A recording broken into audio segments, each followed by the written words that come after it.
नमस्कार दोस्तों, मैं हूं आप सभी का चेतन पांशु और आज मैं आपके लिए आया हूं जिसका एक बहुत इंपॉर्टेंट टॉपिक जिसका नाम है कार्नो इंजन। बहुत इंपॉर्टेंट है ये और मैंने देखा यूट्यूब पर इसको बहुत ज्यादा बड़े-बड़े डेफिनेशन में पढ़ाया गया है और ये होता कुछ भी नहीं है, बहुत आसान टॉपिक है ये। और क्या होता है, ये इसका डायग्राम है, पहले आप डायग्राम देख लीजिए, फिर मैं आपको इन सब की जो है डेफिनेशन लिखाऊंगा। ये होता है बच्चों सिलेंडर, ये वाला जो है ये होता है सिलेंडर और सिलेंडर के अंदर होती है एक आदर्श गैस और यहाँ पर एक पिस्टन लगा होता है और ये कुचालक दीवार है। कुचालक दीवार क्या होती है, यानी ऊष्मारोधी दीवार बोलते हैं इसको। जो कुचालक दीवार होती है इसको हम ऊष्मारोधी दीवार से बोलते हैं। ये क्या होती है, जैसे कि ऊष्मारोधी यानी ऊष्मा प्रूफ, यानी कि जैसे कि बाहर से हम कितने भी उस पर गर्मी या तो डालें, वो अंदर जो है उसके अंदर वो अपने स्थिर ताप पे रहेगा। जैसे कि आप देखते हैं कि मिल्टन बोतल होती है, उसमें हम गर्म चाय रखते हैं और बाहर कितनी भी ठंड है कुछ भी है और वो चाय जो होती है वो गर्मी रहती है। इसको बोलते हैं हम ऊष्मारोधी दीवार यानी कुचालक दीवार। ये होता है चालक ऊष्मा स्रोत, ये होता है पूर्ण कुचालक प्लेटफॉर्म और ये होता है सिंक। इन सब की जो है हम डेफिनेशन में पढ़ेंगे। ऊष्मा स्रोत क्या होता है, पूर्ण कुचालक प्लेटफॉर्म क्या होता है, सिंक क्या होता है और सिलेंडर क्या होता है। बहुत आसान है ये, मैं आपको ऐसा पढ़ाऊंगा कि आपको जिंदगी भर ये जो है कार्नो का इंजन याद रहने वाला है। बहुत आसान टॉपिक है कार्नो का इंजन। चलिए शुरू करते हैं इनके डेफिनेशन लिखना। तो सबसे पहले जानते हैं ऊष्मा स्रोत क्या होता है और पूर्ण कुचालक प्लेटफॉर्म क्या होता है, सिंक क्या होता है और सिलेंडर क्या होता है। आप इसका जो है स्क्रीनशॉट ले लीजिए या फिर आप जो है इसको किसी पेपर पर बना लीजिए, तो फिर मैं आपको ये ऊष्मा स्रोत की बात। अब पहला आता है ऊष्मा स्रोत कि ऊष्मा स्रोत क्या है। ऊष्मा स्रोत क्या होता है कि यह एक नियत ताप जो होता है, नियत ताप T1 पर जो होता है वो स्थिर रहता है। यह एक नियत ताप T1 पर स्थिर रहता है और जो इसकी ऊष्मा धारिता जो होती है वो क्या होती है, अनंत होती है। ये इतना सा है ऊष्मा स्रोत। अब आपको ऊष्मा स्रोत याद हो गया तो आप सिंक भी बड़े आराम से याद कर लेंगे। सिंक क्या है, इसका ताप ऊष्मा स्रोत से कम होता है, इसका जो ताप होता है, तापमान होता है वो ऊष्मा स्रोत से यानी इससे जो होता है वो क्या होता है, कम होता है। इसको कितनी भी ऊष्मा दी जाए, इसको जो है कितनी भी ऊष्मा दी जाए तो इसका जो ताप होता है वो T2 पर जो होता है वो स्थिर रहता है। इसका ताप जो होता है वो T2 पर स्थिर रहता है और इसकी भी जो ऊष्मा धारिता होती है वो अनंत होती है। जैसे ऊष्मा स्रोत की जो ऊष्मा धारिता होती है वो अनंत होती है, वैसे ही सिंक की जो ऊष्मा धारिता होती है वो भी क्या होती है, अनंत होती है। अब आता है हमारा सिलेंडर तथा पिस्टन। ये क्या होता है, पूर्ण कुचालक दीवारों तथा पूर्ण चालक आधार वाला ही क्या होता है, सिलेंडर होता है। इसमें पूर्ण कुचालक दीवार लगी होती है और पूर्ण चालक आधार होता है, उसका क्या होता है, एक सिलेंडर होता है जिस पर एक पिस्टन लगा होता है। मैंने दिखाया था आपको, यहाँ पर ऐसा कुछ था, उसका जो वो था डायग्राम था वो कुछ ऐसा था। उसका डायग्राम मैं आपको बताता हूँ, ये ऐसे कुछ उसका था डायग्राम, ये था, है ना। ये है पूर्ण कुचालक दीवार, ये है पिस्टन, ठीक है। ये एक पिस्टन लगा होता है, ठीक है। और इसकी जो गति होती है पिस्टन की वो क्या होती है, घर्षण रहित गति होती है। क्या होती है इसकी गति, घर्षण रहित गति होती है, ठीक है। और एक बार फिर से आप देख लीजिए कि ऊष्मा स्रोत क्या होता है कि यह एक नियत ताप T1 पर स्थिर हो जाता है, इसकी ऊष्मा धारिता अनंत होती है, ठीक है। अब सिंक, इसका ताप ऊष्मा स्रोत से कम होता है और इसको कितनी भी ऊष्मा दी जाए इसका ताप T2 पर स्थिर रहता है। अब ऐसा क्यों हो रहा है कि इसको हम कितनी भी ऊष्मा दे रहे हैं और इसका जो ताप है वो T2 पर स्थिर है, क्योंकि ये होता है कुचालक दीवारों की वजह से, यानी ऊष्मा होती है दीवार, ऊष्मारोधी दीवार जो होती है उनकी वजह से हो रहा है। उनमें क्या होता है कि जैसे कि हम किसी भी चीज को बाहर से कितनी भी ऊष्मा दे, कितनी भी तापमान दे उसको, उसका जो अंदर का जो गैस होती है जो भी होता है वो एक नियत ताप पर स्थिर रहता है। ऐसी इसमें होता है। यहाँ पर आप एक छोटी सी लाइन लिख लेना कि इसकी भी जो ऊष्मा धारिता होती है वो अनंत होती है। क्या लिखेंगे आप कि इसकी भी जो ऊष्मा धारिता होती है वो अनंत होती है। सिलेंडर होता है पिस्टन, पूर्ण कुचालक दीवारों पर पूर्ण चालक आधार वाला सिलेंडर होता है जिस पर एक पिस्टन लगा होता है और पिस्टन की गति जो होती है वो घर्षण रहित गति होती है, ठीक है। अब हम आगे की डेफिनेशन लिखते हैं यहाँ पर, ठीक है। पूर्ण कुचालक प्लेटफॉर्म, ये क्या होता है कि यह ऊष्मा का पूर्ण कुचालक प्लेटफॉर्म होता है जो कि सिलेंडर के लिए क्या करता है, गैस का काम करता है। सिलेंडर क्या होता है, सिलेंडर मैं आपको एक बार मैं बता देता हूँ आपको। सिलेंडर ये होता है, इस प्रकार से होता है सिलेंडर। ये है, ये होता है, ये थोड़ा पिस्टन लगा होता है।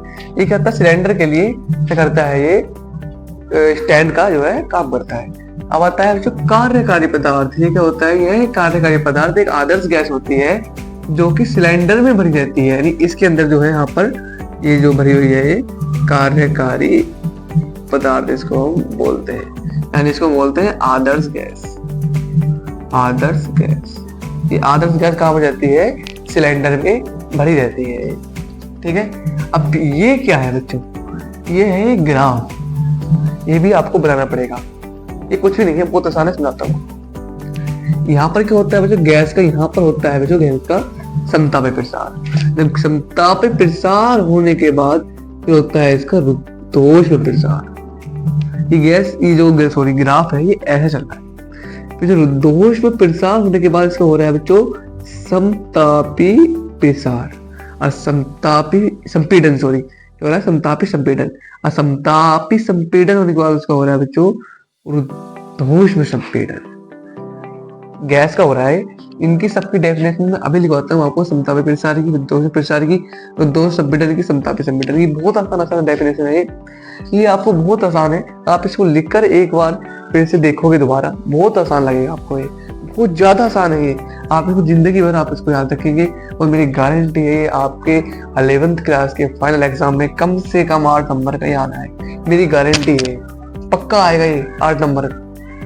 एक ये आता है और एक आता है बंद ऑर्गन पाइप वाला, वो भी मैं आपको करवाऊंगा अगली वीडियो में। ठीक है, तो पहले आप इसको कन्वर्जन का ये आप उसको स्क्रीनशॉट ले लीजिए या फिर आप इसको नोट कर लीजिए।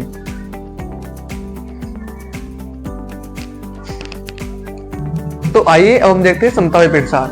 ये आपको बहुत बड़ा लग रहा होगा पर ये बहुत आसान है, कुछ नहीं है। क्या होता है कि माना कार्यकारी पदार्थ आदर्श गैस का 1 मोल ताप जो है वो T1 सिलेंडर में भरा हुआ है, कि जो सिलेंडर है उसमें हमने जो है 1 मोल ताप जो है हमने आदर्श गैस का भर दिया। तो इसका दाब P1 है और जो उसका आयतन है वो V1 है। इसका दाब जो है वो P1 है, इसका आयतन जो है V1 है। इस स्थिति को ग्राफ में बिंदु ए से क्या है दर्शाया गया है।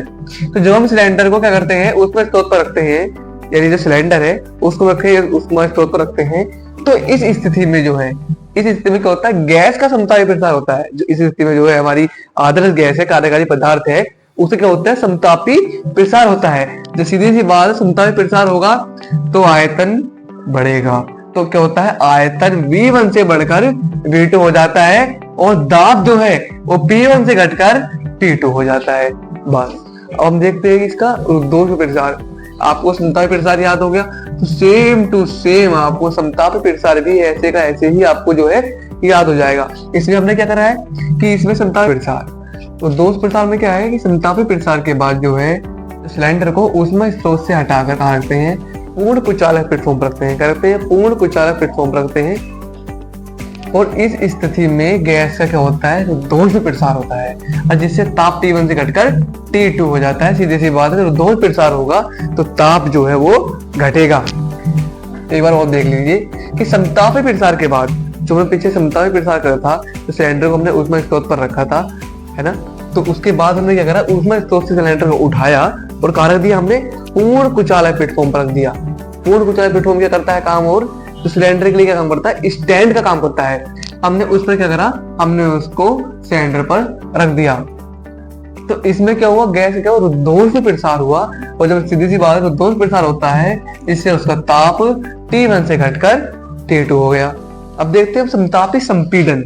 अभी संपीडन होगा, समतापी संपीडन और रुद्धोष्म संपीडन। बस समतापी संपीडन में क्या होता है कि सिलेंडर को उठाकर, अब देखिए लाइन अगर आपको थोड़ा बड़ा करना है ये, तो आपको क्या लिखेंगे? आप इसको लिखिए कि रुद्धोष्म प्रसार के बाद सिलेंडर का हम क्या कराते हैं? समतापी संपीडन कराते हैं। इसमें सिलेंडर को पूर्ण कुचालक प्लेटफॉर्म से उठाकर कहाँ रखते हैं? सिंक पर रखते हैं। तो यहाँ से हम क्या करते हैं? जब पूर्ण कुचालक प्लेटफॉर्म से सिलेंडर को करते हैं, उठाते हैं, अब कहाँ रखते हैं? इसको सिंक पर रखते हैं। तो सिंक पर रखते हैं और जो पिस्टन है उसको धीरे धीरे दबाते हुए गैस को समतापी विधि से क्या करते हैं? आयतन V3 से V2 तक क्या करते हैं? संपीड़ित करते हैं। जो हम जो है समतापी विधि से जो इसका आयतन है, जो हमारा गैस का जो सिलेंडर का जो गैस है उसका जो आयतन है वो समतापी विधि से क्या करते हैं? हम V3 से V2 तक क्या करते हैं? संपीड़ित करते हैं। जिससे हमने क्या करा?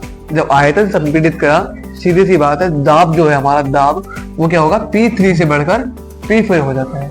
एक बार और देख लीजिए कि जब सिलेंडर को उठाकर सिंक पर रखते हैं और पिस्टन को धीरे धीरे दबाते हुए गैस को समतापी विधि से आयतन V3 से V2 तक संपीड़ित किया जाता है, जिससे दाब P3 से बढ़कर क्या हो जाता है, P4 हो जाता है। इतनी सी बात है। एक बार देख लेंगे हम रुद्धोष में संपीड़न। क्या देखेंगे, रुद्धोष में संपीड़न वही बहुत छोटा सा है, उसके बाद जो है कार्बन इंजन खत्म हो जाएगा। अब अंत में हमने सिलेंडर को उठाकर कहाँ रख दिया, पुनः कहाँ रख दिया, पूर्ण कुचालक प्लेटफॉर्म पर रख दिया। ठीक है, दोबारा से हमने पूर्ण कुचालक प्लेटफॉर्म पर रखा और पिस्टन को धीरे धीरे फिर से दबाया और कार्यकारी पदार्थ यानी आदर्श गैस का रुद्धोष संपीड़न किया जाता है और जिससे अपनी प्रारंभिक अवस्था ए पर पहुंच जाता है, यानी जो सब कुछ जैसा था वो वैसे का वैसे हो जाता है। ठीक है, दाब P4 से घटकर P3 हो जाता है, सब कुछ जो था पहले के तरीके हो जाता है। इतना सा हमारा कार्नो का इंजन है, बहुत आसान है। बस कितने टॉपिक है मैं आपको बताता हूँ। पहला टॉपिक है हमारा ऊष्मा स्रोत, दूसरा टॉपिक है हमारा सिंक, तीसरा टॉपिक है हमारा सिलेंडर तथा पिस्टन, चौथा टॉपिक है हमारा कार्यकारी पदार्थ, पांचवा टॉपिक है हमारा समतापी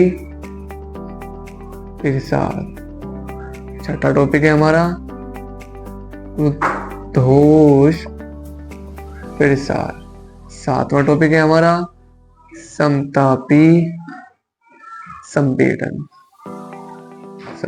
और लास्ट यानी आठवां टॉपिक है हमारा रुद्धोष संपीड़न। बस ये 8 टॉपिक हैं, आठों के आठों मैंने आपको पढ़ा दिया। ऊष्मा स्रोत मैंने आपको पढ़ा दिया, सिंक आपको पढ़ा दिया, सिलेंडर तथा पिस्टन आपको पढ़ा दिया, कार्यकारी पदार्थ आपको पढ़ा दिया, समतापी प्रसार आपको पढ़ा दिया और रुद्धोष में प्रसार आपको पढ़ा दिया, समतापी संपीड़न आपको पढ़ा दिया और रुद्धोष में संपीड़न आपको मैंने पढ़ा दिया। बहुत आसान है। सिलेंडर को कभी पूर्ण कुचालक प्लेटफॉर्म पर रख दो, कभी सिंक पर रख दो, कभी ऊष्मा स्रोत पर रख दो, बहुत आसान टॉपिक है, कुछ भी नहीं है इसमें। तो बस इतना ही है, आज के लिए इतना ही। मिलते हैं अगले किसी वीडियो में। वीडियो पसंद आए तो लाइक करना और चैनल को जो है सब्सक्राइब कर लो ताकि आपको ऐसी हमारी वीडियो हमेशा के लिए मिलती रहे। धन्यवाद दोस्तों।